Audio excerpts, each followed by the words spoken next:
time to explaining a little bit why we do the things that we do. And also, I wanted to start with, so this is how to train after 40, right? That's all I do. So I'm gonna mute you guys for now because I'm gonna be recording, so then you don't need to be in the recording, okay? But if you have questions while we're talking, you can type it there and I will answer. And then when I finish with the class kind of thing, then we can all unmute and we can have a conversation there. Okay, because I would like to hear from you too. So first I'm gonna go ahead and mute you guys. And so this is how to train after 40, right? Now I left. I'll be right back. How to train after 40. But a lot of people train after 40, right? Now, what are our goals? So that's why here. So what are the goals when we train after 40? Okay, and we can all have different goals, but this one is to feel, my training, what I do is for people to feel good in their bodies, right? Because sometimes we don't think of training that something can help us feel good, right? We just maybe think that because of our age, it's normal to feel like achy, have problem with the joint, have tight areas, chronic tight areas. That's just because of our age. I need a lot of massages. I need chiropractor adjustments. I need, what else people do? Stretching a lot, right? All those things that if I don't do that, then I feel not so good. So one of the things that we can start training for is to feel better on a regular basis. And we can measure that. How we're doing is how much of these other things do I need? Do I always feel like I need a massage? Do I always need that I need to get adjusted? So if that is the case, then there are things that we need to do. Yes, going and train, regular training, right? Going for high intensity, doing classes, lifting weights, doing all kind of things are not gonna really help with this, how we feel, right? Because we feel that way because there's some stuff that are missing that we lost through the years. They're not there. So now just because I'm gonna add more movement, just I'm gonna train more, I'm gonna do more stuff, I'm gonna add variety, I'm gonna do all these things, is that gonna help how I feel? Chances are not, right? No, we're gonna keep adding fire to all the problems that we already carry. And that's a big mistake that I often see with people, well-intentioned people. Then we have the people that never train, right? Those people, we need to get them to move. Move and training because our body needs movement to function well. So first is, okay, yes, we need to move. But I know a lot of you already move, but it's, yes, how do I train so I can feel better and start really progressing and then staying, I think, feeling strong. We know that we need to get strong, but we need to have the foundation first in a better place to then start adding more. Does it make sense like that? So, and then to stay capable, right? What if I start feeling achy, feeling my joints are starting to give up, and either I stop training because I feel now I'm too old to train, or I keep doing the same thing over and over. There's gonna be a moment that then the body doesn't function well anymore, right? And then are we capable? No, not really. We're not capable anymore. And capable can be a very different levels, right? It can be just being able to walk, being able to go upstairs, just take care of the day-to-day activities. That will be the first level. Okay, and that would be a really good goal to achieve and to stay there for as long as possible. Training can help us do that. And then we have the next level, which is the more fun one, is now I'm capable to do all the things that I need to do, but also the ones that I enjoy doing. Because life is so much better when we can do the things we enjoy, right? And it can be so many things. It can be going hiking with friends. It can be going stand-up paddleboard. It can be playing pickleball. It can be going to my favorite Zumba class. It can be whatever that is. But for that, we kind of need to put the work on and help the body get to a place that it can do those things and then keep training or taking care of the body, so then I can keep doing that for a very long time. So that is the promise, and that is everything that I do, all my classes, all my programs, is always based on that. That is very different than just going and doing exercises, going and lifting, going and stretching, going and doing a lot of variety, intensity. Everything has its place, but we need to understand where we are, what my body needs now. And that is what I do. And I want to take you through and explain a little bit of the pillars of the approach, right? One of them that we're going to do today, and you guys know because some of you train with me, is using the foam roller, right? Because one of the first things that we need to address is noticing where are those areas that my body is carrying tension all the time, right? Why is that? Why we carry tension all the time in some areas? I'm just old, right? Why? Okay, so first we use the foam roller in different parts of the body to start finding those areas. Those areas get very tight like that for different reasons, but the main one is the nervous system decided here there's something that is not going on well. We need to create tension, so we reduce movement in that area, right? So it's something that goes beyond stretching or beyond doing that. If we don't change what is happening in that area, then we're going to always go back to that. So that's one of the reasons that we use the foam roller. And I want you guys to kind of have a map of your body. Where are those areas? Because that is very important information. And that's also how we can track our progress. Now, using the foam roller is not it, right? It's like going to get a massage or get adjusted. Is that it? No, because then you go back to move the way that you move all the time. And guess what? You're going to go back to that because the body still needs something different. So the foam roller, we use it, very important. I use it for assessment, understanding where everybody is. And then when we do the foam roller, that areas that get so tight and chronic tight, there's no blood flow there. Okay, it's an area that doesn't have much life. We need blood to get into the areas to provide oxygen and all the other nutrients for that area. When there's tight areas, like let's say my hip, my right hip is super tight, there's not much blood flow there. So the tissues there are not in such a good quality. When we bring the foam roller and we apply pressure, the goal is that then when we remove the pressure, there's going to be more circulation. Okay, and we start bringing life into the area. That's one part. Then the other part is to figure out and train why my body needs that areas to be tight. Okay, so that is the foam roller. We're not going to do it today, but that's why we use the foam roller, and I want you guys to use into the day-to-day and always before we train. Okay, always before, because then when we start getting circulation in those areas, and there's a little more gliding of the tissues, then we have an opportunity to start moving a little bit different, okay? And then we start creating the change.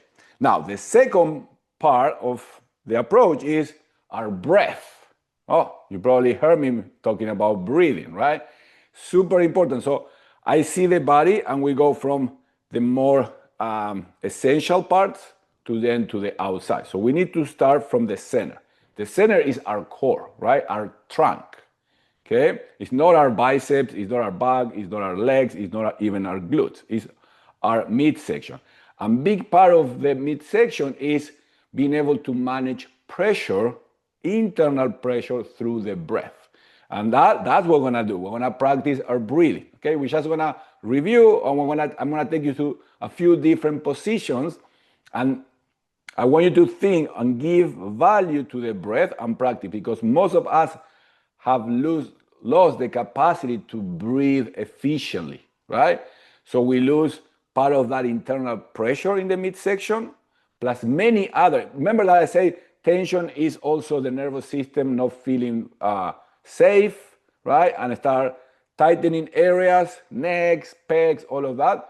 Well, the breath is our easiest connection to the nervous system. So if we can start breathing properly, then the nervous system can relax. And with that relaxation, then we also open the opportunity, oh, now I can move without so much restriction. That's why it's so important. Then also it's important because we create that internal pressure. It's going to keep a better center of the body that then we can move from. Okay? If we don't have that center of the body, then the limbs are just flipping around without a core. That's why the core is so important, and we start core training with the breath. So no more talking for now. I'm gonna be talking, but let's face down and let's do a little bit of practice in that breath that I call diaphragmatic breath, okay? That is in and out through nose. So it's nasal breathing, another big part, okay? We need to breathe through the nose. So let's start facing down. Use the hands as a little pillow. Close your eyes. Inhale through nose and see if you can bring that air first into your pelvic floor. So this is the bottom of the trunk, right? I like to think of the trunk as a cylinder. So I'm filling up the cylinder starting from the bottom, and then I'm gonna go into the midsection 360. Don't just think of belly, all around the midsection, and then into the rib cage. Expansion. When you inhale, you think of expansion. Now, the problem here, a lot of people are not able to get to the pelvic floor. A lot of people are just used to breathing into the belly. Some people are just used to breathing into the rib cage. So I want you to practice all of those. I'm starting from the bottom, midsection, rib cage. Now, in the exhale, just notice how everything comes back to the center. Okay? And that's when we start exhaling, you're going to start noticing a little more tension or some of those core muscles starting to activate. Just pay attention. So this is not easy. It takes some time, but starting in static position like this is easier. Now you can turn around and try it the same, but facing up. And you can close your eyes so you get more focus on the breath and notice. See where the air can go. If you are able to bring it down, 360 around the midsection. Good. 360 into the chest, rib cage, because we want to expand also in the back, full expansion. Those areas, when we don't breathe like that, they also get very tight. And the rib cage needs to be able to expand and contract. There's ribs and rib cage mobility. They need to be able to move. The same on the side of the body. So try that. And this is something to practice. And it's really good also. You may start feeling a little more relaxed. Maybe just, and that's what I like to do it on the floor too, because the combination of the breath and being on the floor, in the floor, we're able to relax. We don't need to worry about balance. Okay, we don't need to worry about falling, so we can relax. All right, let's try now. See if we can practice this breath into a cross-leg position. First, if we can come to the floor and cross the leg. You just bring the leg forward, okay? But just find a different position, in a seated position, and see, you did it facing down, you did it facing up. What happens if I'm seated? And you can, again, close your eyes if it makes it a little bit easier. Of course, then we're going to practice to do it with eyes open. And see, where does your breath tend to go? Many times, we get it there, then we come here, and we go back to this shallow breath. Just notice if it's that you, and see if you can bring it down. Expand. Notice how everything comes in, okay? So this is one of our pillars, and it's the breathing practice. Of course, then, when we practice this, we want to take into some movements. We want to take it into the day-to-day. This should be our day-to-day breathing. Of course, it's not easy to change right away, but it's something to start bringing awareness and start showing the nervous system or your body that there's a different way to breathe. Okay? You guys feel a little more relaxed now? Okay? Now, let's set our base. So we're going to go hands and knees. Now, we can call this, another of the pillars is ground floor or ground movement, ground base. So coming to the floor, so find the base here and do a little rocking. Again, because this is a very safe place if we don't feel too uncomfortable, right?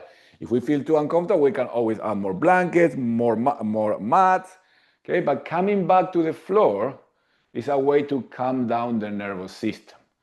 Now, we're rocking forward and back. Now try, this may be a little bit too much, but try to breathe in and out through nose and see if you can access that breath while adding a little bit of movement. Another reason that we come to the floor, or I like to start from the floor, is because that's how we started moving when we were babies, right? We were not able to walk, we were not able to do any workouts, right? We started on the floor. So rocking, breathing, it's a good place to start. Look at you, Carmen, very good. Okay, so now we're gonna come here and then we're gonna move the spine. So set the base and then move the spine. Easy, inflection, so rounding and then extend, okay? This is key, right? Being able to keep a supple yet strong spine. Super important. So we need the 33 vertebrae, we need to keep it moving. As soon as that spine gets stiffer and doesn't move, then our movement is gonna change, okay? All right, let's try talking about the spine. Let's see if we can go from this base to sit back here and then bring the hands slightly forward. Don't drop the arms, keep them away from the body. And then we're gonna pull ourselves. We're gonna try to stay rounded. And then when the shoulders come over the wrist, then we drop and we try to find the extension of the spine. Push the shoulders down, don't forget the neck, and then bring the chin in. And you're gonna push, and you're gonna try to find the upper back first, then the middle of the back, all the way to the starting position, and go ahead and do one more. So we're using the floor to start finding your core muscles. The core muscles are gonna move the spine. Now, extra point, if you can also use your breath there, in and out through nose, moving the spine. One of the main functions of the core is to stabilize the spine, but also to move the spine, right? Excellent. After two of those, so this is the ground-based movement, right? Coming, using the floor, breathing, safe place to start restoring movement. Now we can try this kneeling position. Okay, we know that we always assess all the movements that we were able to do that are natural to humans that maybe we start losing. So coming to the kneeling position is always a good idea. It may be too hard. We can place something in between and start spending time. This is another of the benefits of coming to the floor. 10 minutes, 15 minutes, I come to the floor instead of being always in that chair, in the seated position that we use in the chair, when we use it when we work, when we travel from place to place. The body gets really good at that position and start losing all the other positions. So coming to the floor is a good way to move around. We're gonna be drawing different shapes with our body. Our body is capable of moving in so many ways. Unfortunately, we just use one over and over and over and over, okay? That's one of the reasons that we start losing, because the joint needs to express their full capacity on a daily basis. We don't do that, okay? Now, let's come and try another of these floor assessment, that is to sit on their side. So right here, the side bend, so I have my right leg forward, I'm bending both, and I try to find the front of the sit bone here on the left side, and I just wanna sit here. Okay, and this may be, oh, this is really uncomfortable. This is pretty good. Okay, so you start noticing, okay, this is a shape that if you ask any kid, 4 or 5 years old, have no problem, okay, in doing.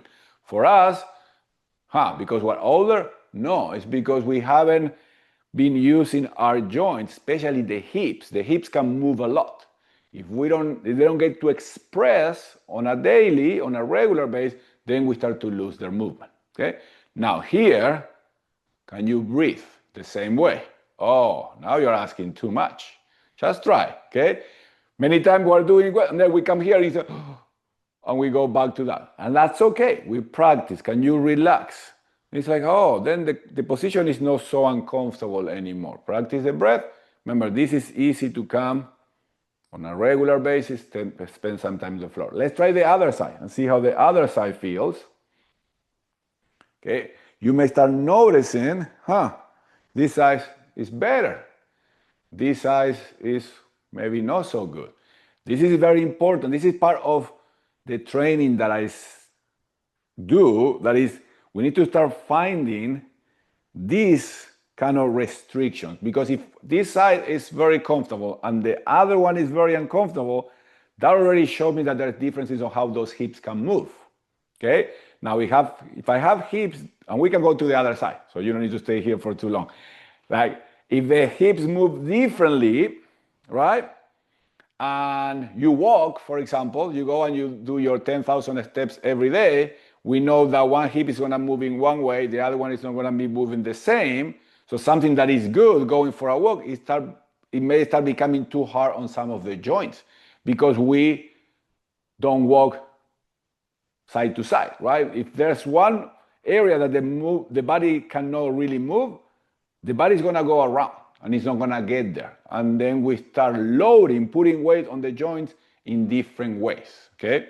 That's why sometimes going with those restrictions, with those imbalances into a workout, sometimes is not the best idea. And that's what we start feeling. I don't know, every time that I go and I try, I hurt my shoulder, I hurt my back, I hurt my hip, okay? I'm just old. No, right? Now we can agree that it's not that. All right, let's go from here into the kneeling.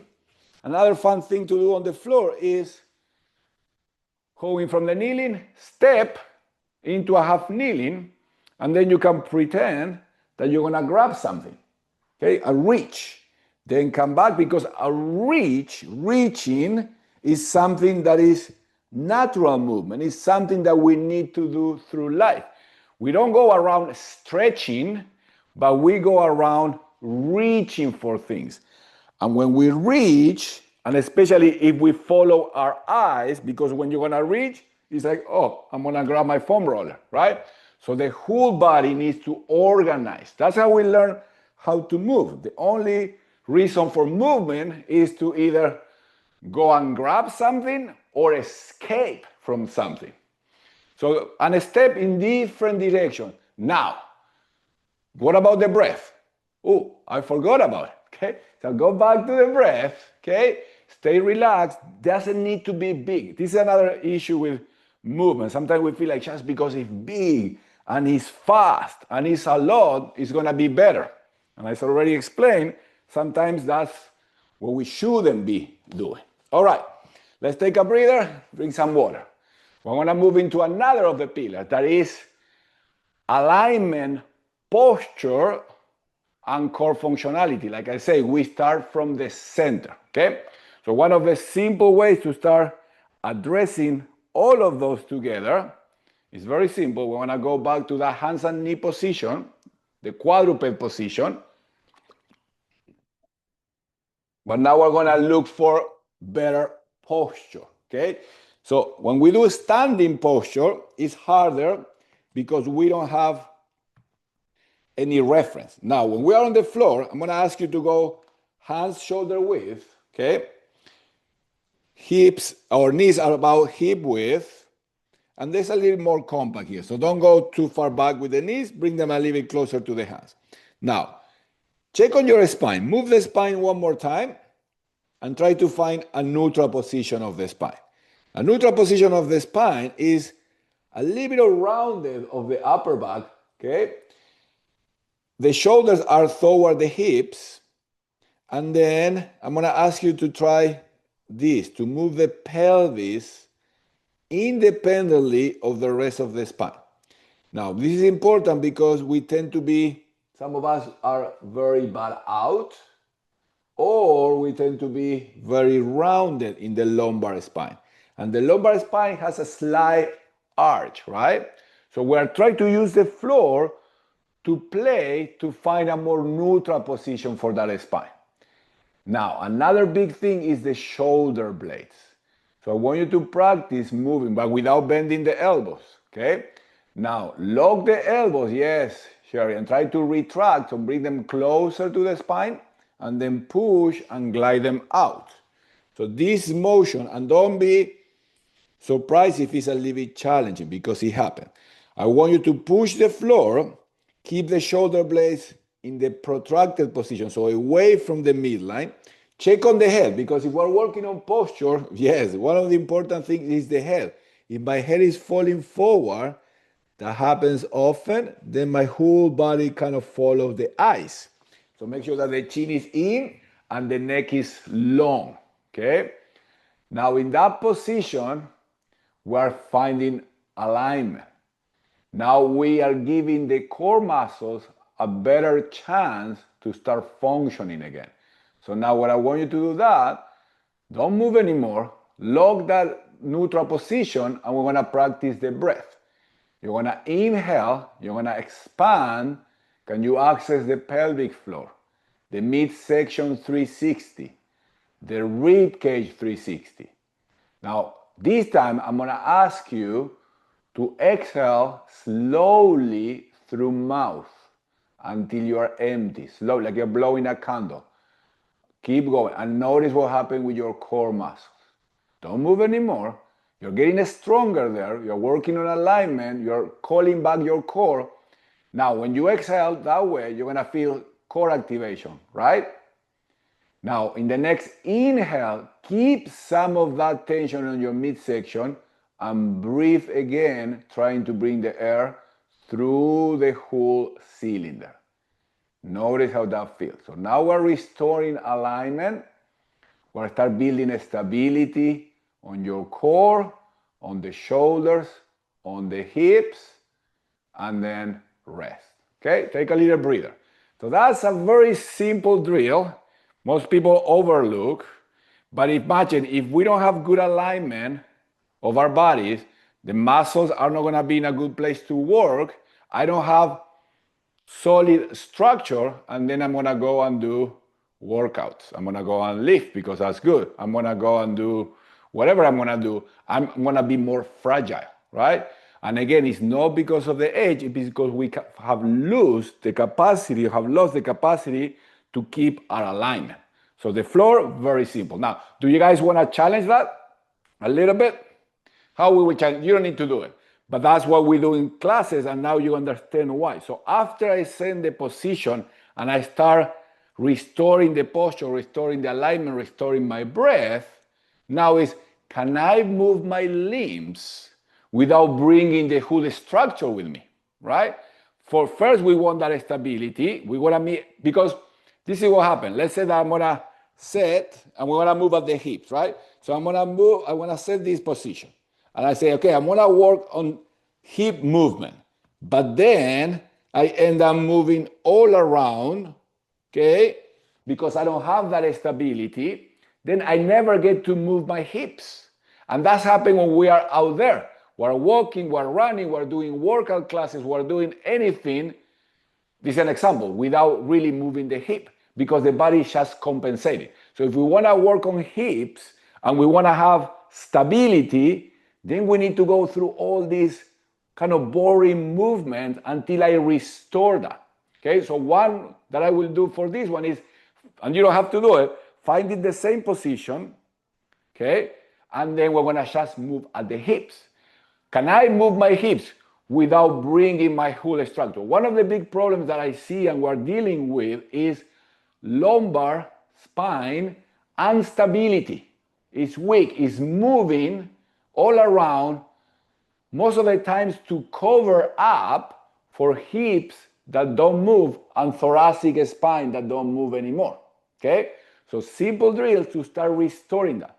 If we go and do all the stuff that we wanna do without having these things, most chances are that something's gonna go wrong sooner or later. Now, on the opposite, we start training this, then it's like, I'm 50, I'm 60, I'm 70, I can still go and ride my bicycle. I can still go and play with my whatever it is, right? So let's try. So I would find this position.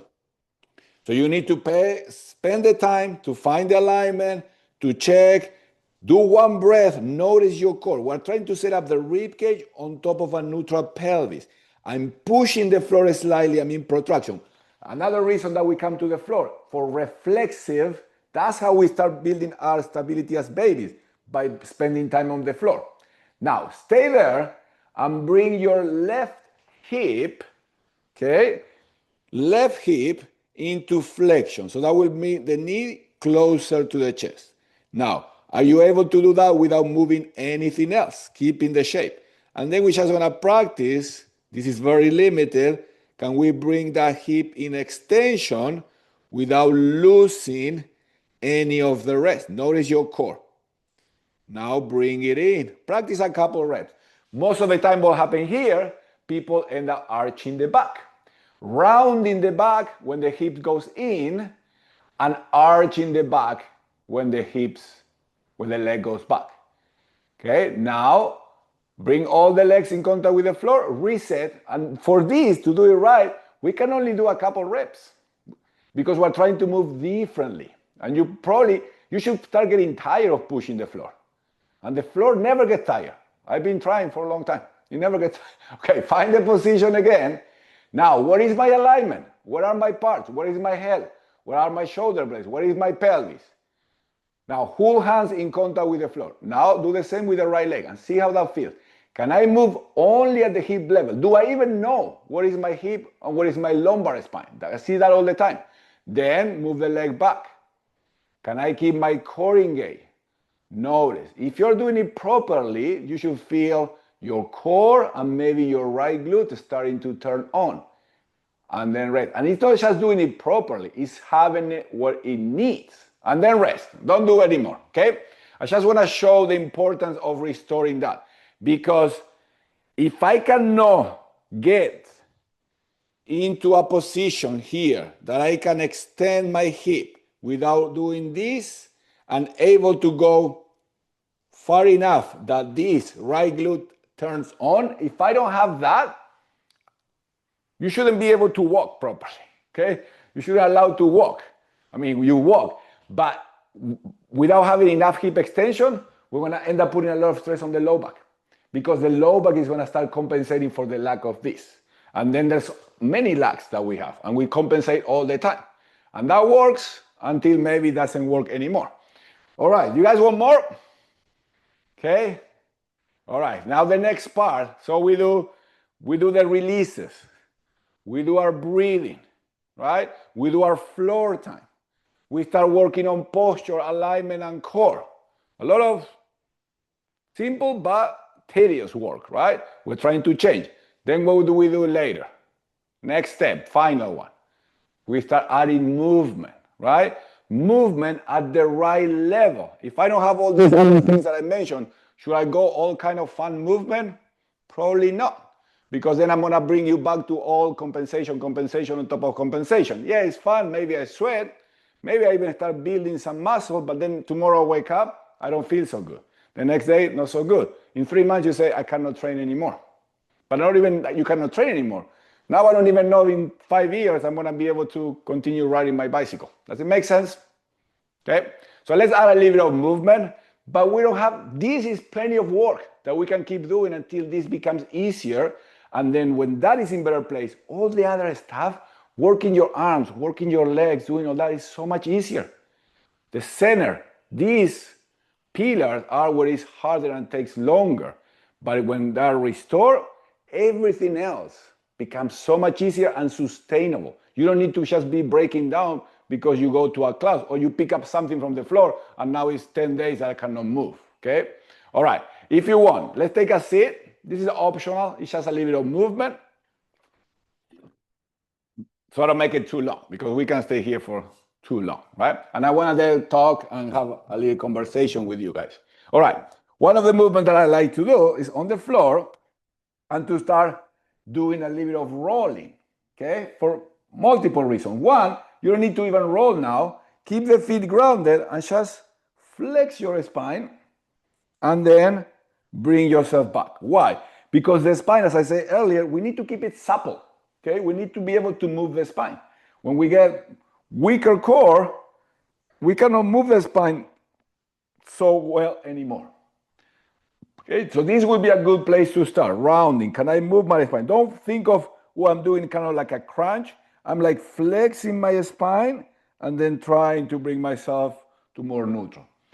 That can be a good place to start. I don't want you to do this if you don't feel like it's safe, but then I will take you and do some rolling here and come back. How that feel? This is a very natural movement. All kids can do it with ease. You don't have to do it. Okay? Just see. Can I roll and then create enough momentum to come back? Okay? Now, maybe you feel like it's bumpy on the floor. Those are parts of the spine that maybe are not able to flex. So don't do too many. Remember, we always need to find the right type of challenge for where your body is now. So that will be one movement that we can do.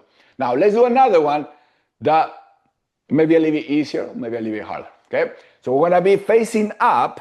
So this one that we just did, I call them spinal rolls, right? Now, these ones are log rolls. And you see how when we start moving, I also go back to the floor, right? Because again, a very easy, safe place to start reconnecting the body and to go back to where we started first to move. That's how babies start to move, right? Now, facing up, let's try this one. Bring the arms overhead. Now, we're gonna try to roll from our backs to our bellies. We're gonna try first with our arms. So for this one, I'm gonna lift the right hand. I'm gonna look at my palm. I'm gonna lift the head because the head is the heaviest part. And I'm gonna follow my hand down and across. Like if this hand wants to go to the opposite hip, head, and see if with that, whew, I can roll into my belly. And then everybody claps. If it's a baby, everybody claps, right? Now, when we are facing down, stay there. How do we go back to our backs? Now, I'm gonna peel the chest. I'm gonna look at the back of this right hand, and I'm gonna look for rotation, and I'm gonna keep following. Don't forget your head, and see if you can roll back. Boom, we're on our back. You can try it again with that same side, not with the leg, okay? Not with the leg. Lift the head. Remember, the baby has a heavy head. Humans do, right? And then see if you can roll. What are we doing here? Well, having fun for once, right? Second is reconnecting the body to learn how to move together again or relearn. Connecting the upper body to the lower body. We rotate the spine, the body follows. Do a couple on the other side too. See how the other side feels. And then when we start moving forward, that's when we can start having more fun with a body that is capable of doing fun stuff without breaking down. All right, one more. So these are log rolls. I'm gonna show you just one more, and we're gonna stop there because if not, I'm gonna go too long as usual. All right, now, after we roll on the floor, then you probably heard about this, how important it is to be good or to keep the capacity to go from the floor to standing, right? Being able to get up and down. That is super important to stay independent, right? To stay capable. How good are we to coming up and down from the floor? Well, that was really good, Sherry, I saw it. Okay, that was really good. All right, let's practice this one. There's many ways, right, to get up on the floor. I like to start you guys on this one because we use more limbs, so it's easier, right? So I want you to bring the hands by the side here. Before we push, because we're gonna need to push, I want you to practice this. Peeling the chest. The back muscles tend to get very weak. So I just want you, don't do it with the neck. So you peel the chest, feel the back muscles, then look forward. Start noticing the muscles of your back. Those are the ones that we want to have strong. Then you look. Now the next step, let's try this. Peel the back, or peel the chest, sorry, engage the back, look forward, elbows in, and now you're going to push to our base, like we did earlier. I can do that. Now, bring yourself back to the floor. Peel the chest, elbows in, push. Right? These things need to be trained. If we train them and we have what it takes, we shouldn't lose it just because we are getting older, right? Now, next one, do this. Peel, look, push, and continue if you can to the kneeling that we did earlier. These are all part of movement, right? We need to be able to access all of this so then we can move with more freedom. Okay, now from here, go back and bring yourself back to the floor. Another important reason to come into the floor up and down is not to be afraid of the floor anymore. Okay, that's where people fall and they break bones at the age because they're not used to coming to the floor. Okay, before you go, stay there, stay there. Let's go all the way up if we can. Okay, so from here, all the same, but I'm just gonna tuck the toes under.